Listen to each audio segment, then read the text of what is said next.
Good morning, everyone. First off, I want to say thank you to the Governor and First Lady again for their response to the storm Idalia. The quick signature of the state of emergency and allowing us to do our job has been extremely beneficial. I also want to take just a moment to thank some of our partners that responded. DNR, Department of Transportation, Department of Public Safety, Forestry, and certainly the Ag Commissioner, Tyler Harper, who has been out there on the ground with us every day. Just want to provide some updates for you today as to what we've got going on. We do have one reported fatality in Lowndes County from a tree falling on a vehicle. Other than that, there's a lot of minor injuries that have occurred, storm-related injuries. So we're certainly keeping the family in our thoughts. Our hearts go out to that one family in Lowndes County. We're not releasing names at this time, ensuring that next of kin have been notified and respecting their privacy. Currently, we have 2 shelters that are in operation with 44 displaced occupants, hoping to get them restored as soon as possible. As of last night, at the height of the storm, we had 277,000 customers without power. I'd like to say a huge thank you to our EMC and Georgia Power partners who've gotten out there today, overnight, and have really gotten after it. As of this morning, we were down to 77,000 Georgia Power customers and 30,000 in our EMC. So we've taken that number from 277 down to roughly 107,000 customers in one night, which is just an extremely incredible feat considering the roads that were still blocked, the debris, and the expanse of rural Georgia, which makes it difficult to get to those meters sometime. We're certainly proud of our partners with Georgia Rural Water Authority. They're currently responding to outages in Cook County, Berrien, Lanier, and Clinch counties with emergency generator service to make sure we get water restored as quickly as possible. As of this morning, we did not have any boil water advisories in place, which means we've been able to maintain pressures in the systems. We just needed to get more energy in there to get proper flow back. Something that happens a lot of times when we lose power is we also lose our cell phone towers. As of last night, there were 32 towers affected through the storm in those mentioned counties: Eccles, Lowndes, Cook, Clinch, and Berrien. As of this morning, we've restored the majority of power to those, whether it be through emergency backup services, generators, things of that nature, or we've been able to return power. So for those in the area, they should start getting cell phone service, data, those type things restored, hopefully sooner than later. Currently, the port is being inspected in Savannah. The goal is to have it back open through the Coast Guard by 11 a.m. this morning. And once that's done, they'll move to Brunswick, and the goal is to have Brunswick open by mid-afternoon. Bridges that were closed, the Sidney, Lanier, and the Talmadge, have been inspected by DOT. They have been reopened, and maritime traffic has been allowed to return through the Houlihan Bridge. We currently have 9 state routes still closed, but that is significantly down since last night. Crews have been out working, ensuring the right-of-ways were cleared and making those roads at least passable. Doesn't mean they've fully returned to full operation, but they are passable at the time. And finally, just want to hit on some of the agricultural impacts. We've seen and gotten reports of significant crop loss. Certainly, Commissioner Harper and his team are down there right now doing ground assessments, getting us ground truth on what that looks like, and we'll go from there. As far as FEMA relationship goes, we've been in very close and constant contact with our regional administrator, and so we feel that as the need arises and we get closer to those numbers, we will be reaching out to them to do damage assessments along with us, and that will determine whether we seek federal assistance from the government. With that, I'm going to turn it over to Governor Kemp. Again, sir, thank you so much for your quick response, and we couldn't have done it without you. Well, thank you, Director Stallings, and on behalf of Marty and the girls and I just want to offer our thoughts and prayers to the family of our fatality that we've had in the state and those others that are suffering. Also to the family of Sheriff Rogers, who was killed in the line of duty just a couple of days ago. It's been a tough week for a lot of Georgians out there. Just to let you know, we're working on plans to be on the ground to view the storm damage tomorrow. Commissioner Harper is doing an assessment today with his team on the crop situation, and we need a little more time to get that put together. Want to let everybody have a full day of work to try to get power back on, roads cleared. So we're looking at going down tomorrow to view the storm damage. I just want to thank Chris and the team. They've done an incredible job. For those of you that were in the State Operations Center yesterday, you saw the state agencies working with our local partners on the ground, our private sector companies like utilities, rural water, and other that have worked throughout the night. Just an amazing response. They've gotten a lot done, and we know today with the weather clearing and getting a full day of daylight to be able to work, we're excited about that. And I just want to thank them for literally moving in right on the heels of the storm yesterday and working through the night. I did want to take just a few minutes to speak to some history that's trying to repeat itself over the last few days here in Georgia. Many of you will recall that in the final weeks of 2020, I clearly and repeatedly said that I would not be calling a special session of the General Assembly to overturn the 2020 election results because such an action would have been unconstitutional. It was that simple. Fast forward today, nearly 3 years later, memories are fading fast. There have been calls by one individual in the General Assembly and echoed outside of these walls by the former president for a special session that would ignore current Georgia law and directly interfere with the proceedings of a separate but equal branch of government. Now, my concerns with the Fulton County District Attorney's handling of this case and the special purpose grand jury have been well documented. We are now seeing what happens when prosecutors move forward with highly charged indictments and trials in the middle of an election. Simply put, it sows distrust and provides easy pickings for those who see the district attorney's action as guided by politics. But let me be clear. We have a law in the state of Georgia that clearly outlines the legal steps that can be taken if constituents believe their local prosecutors are violating their oath by engaging in unethical or illegal behavior. Up to this point, I have not seen any evidence that D.A. Willis's actions or lack thereof warrant action by the Prosecuting Attorney Oversight Commission. But that will ultimately be a decision that the commission will make. Regardless, in my mind, a special session of the General Assembly to end run around this law is not feasible and may ultimately prove to be unconstitutional. The bottom line is that in the state of Georgia, as long as I'm governor, we're going to follow the law and the Constitution, regardless of who it helps or harms politically. Over the last few years, some inside and outside of this building may have forgotten that, but I can assure you, I have not. The oath I took with my hand on the Bible that's right behind me in January of 23 is the same Bible that I took in my inauguration in 2019. And in Georgia, we will not be engaging in political theater that only inflames the emotions of the moment. We will do what is right. We will uphold our oaths as public servants. And it's my belief that our state will be better off for it. And with that, Director Stallings and I are glad to answer any questions. Greg? Governor, I've talked to at least 5 Republican state senators who have directly gotten threats because of what you just mentioned, the inflamed rhetoric. Are you worried about that? What is your message directly to Clinton and others who are inflating these tensions? Well, look, I know full well about threats. You know, my family and I have been dealing with that over the last 3 years. So I understand how a lot of the legislators are feeling right now. It is wrong. It is unnecessary. And in the state of Georgia, when we have people that are making threats against our citizens, whether they're elected officials or not, we take that very seriously, and we will act on that. I've instructed Director Hosey and the rest of our law enforcement community to work with the General Assembly to do just that.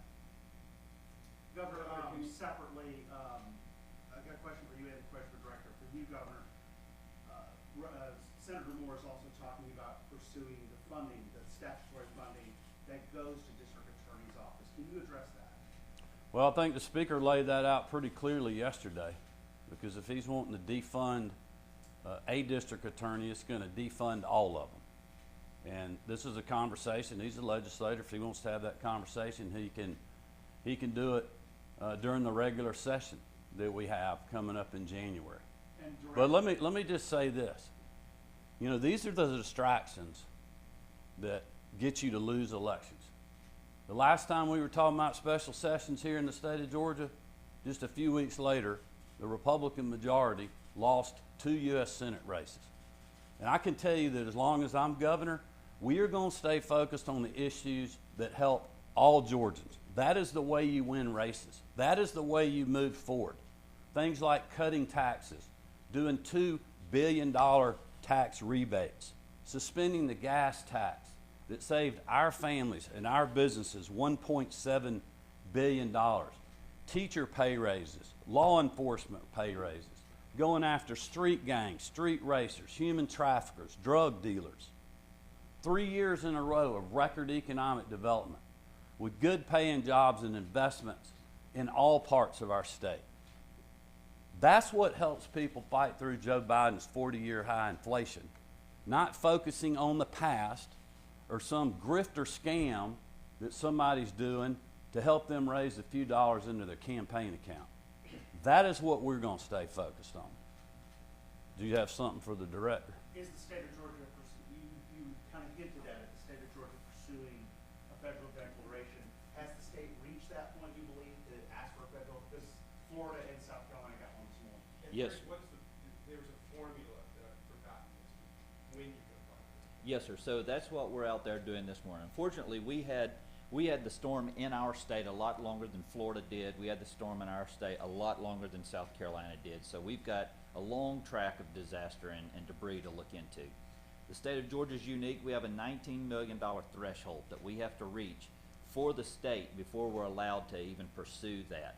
Then we have to confirm that each county has met their minimum threshold. So if a county doesn't meet their minimum threshold, it can't go into the state's overall threshold. So give us just a little patience today. The goal is to seek that number, and then if that's the case, we certainly have no issues moving forward with an expedited. That's the threshold for damage to public infrastructure, right? That is correct. Individual assistance is different. We're out there looking at the counties to receive individual assistance, and most likely we'll get that individual assistance by the end of the day, that response. And what is the county minimum?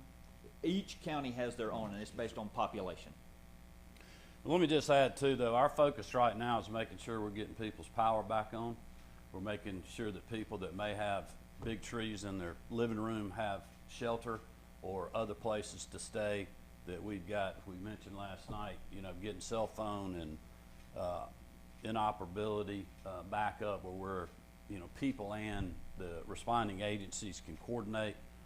It's going to take us a little time to get these assessments done. I mean, we will work on them as fast as we can. As we mentioned, Commissioner Harper's on the ground today.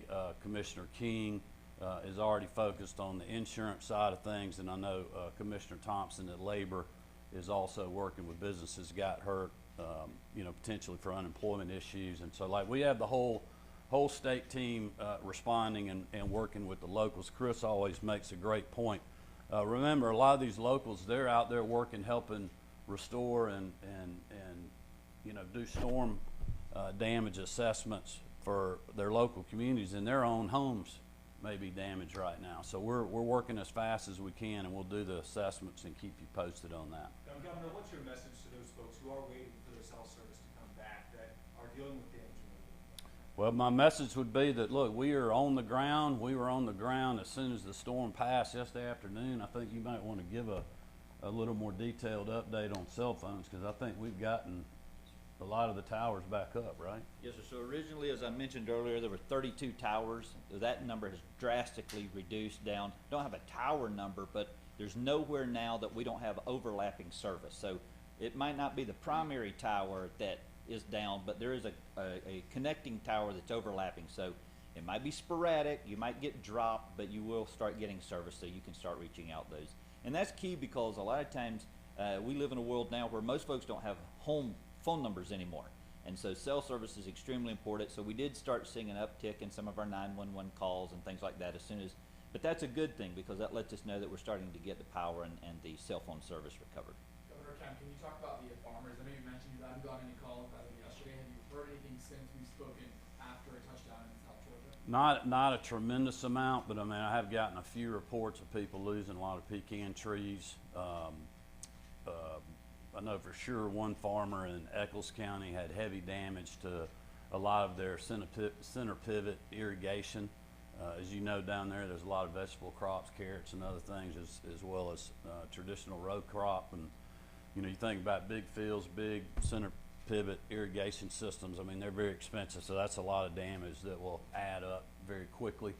I mean, certainly, I haven't really heard too much. I'll know more today when Commissioner Harper gets done, but I haven't heard too many reports about standing crops, you know, be it cotton. I mean, hopefully the peanuts will be all right since they're still in the ground, but we just don't know yet. We got a lot of irons in the fire right now with power, still clearing roads, and you know the initial task force of getting in there. Governor, you mentioned the DA oversight law earlier. Do you support any efforts at all, whether it be hearings, efforts to strip funding, complaints filed to the DA Commission to reprimand on the laws? Well, I haven't, as I mentioned in my remarks, I haven't seen anything legally that I think she's done. Now, listen, politically, I think this has been drug out way too long. It sows distrust out there.